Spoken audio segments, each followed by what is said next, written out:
కదా అక్కడ చెవులలో చెప్పిరు అంటున్నావు. మరి అప్పుడేం బీకినావు? 9 నెలలు 10 నెలలు అవుతుంది. అప్పుడు చెప్పలేంది ఇవాళ బీకుతున్నాను. ఇవాళ డబుల్ బెడ్రూమ్ రాబోతున్నాయి. కావాలని పుల్ల పెట్టడానికి నువ్వు సిద్ధమవుతున్నావు. ఖబర్దార్ బిడ్డ, నువ్వు అనుకుంటుండొచ్చు లబ్ధిదారులందరం నీ ఇంటి ముందర కూర్చొని మేము తగలబెట్టుకోము, నిన్ను తగలబెడతావు నువ్వు అనుకుంటున్నావు. అర్థం చేసుకో.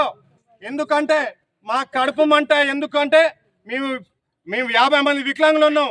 అదేవిధంగా 804 మంది కుటుంబాలు ఉన్నాయి. 804 కుటుంబాలు నీ ఇంటి ముందర కూర్చొని అవసరమైతే మరి కట్టి నువ్వు నీ అయ్య కట్టిస్తాడా, నువ్వు కట్టిస్తావు కట్టి. మేము కిరాయిలు కట్టుకోలేక చచ్చిపోతున్నావు రా నాయన.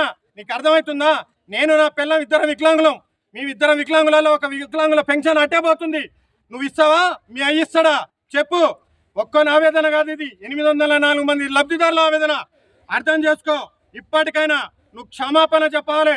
చెప్పకపోతే మాత్రం ఈ ఆల్టీ తోటి ఇదే దీంతోటే కాలేదు. ఈ 800 లబ్ధిదారులు అందరం నువ్వు సూర్యాపేటలో దాచుకున్నట్టు కాదు.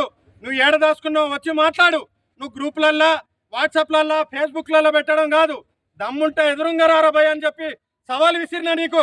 నువ్వు ఏ సెంటర్కి వస్తారా, ఏడ మాట్లాడతావు మాట్లాడు. నేను మాట్లాడడానికి సిద్ధంగా ఉన్నా. రావాలి. నువ్వు ఒక్కనివే కాదు, వేరే పార్టీల నాయకులకైనా గుర్తుంచుకోండి. దయచేసి వేరే పార్టీల నాయకులకైనా గుర్తుంచుకోండి.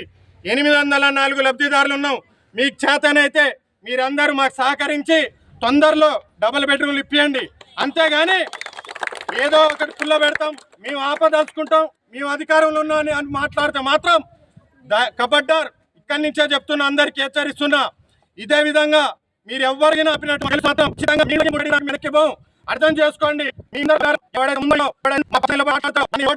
అందరికి ఇప్పియండి. అంతేగాని కావాలని పుల్లలు పెట్టి మేము ఇదానంటే మాత్రం ఎవడు భయపడాడు.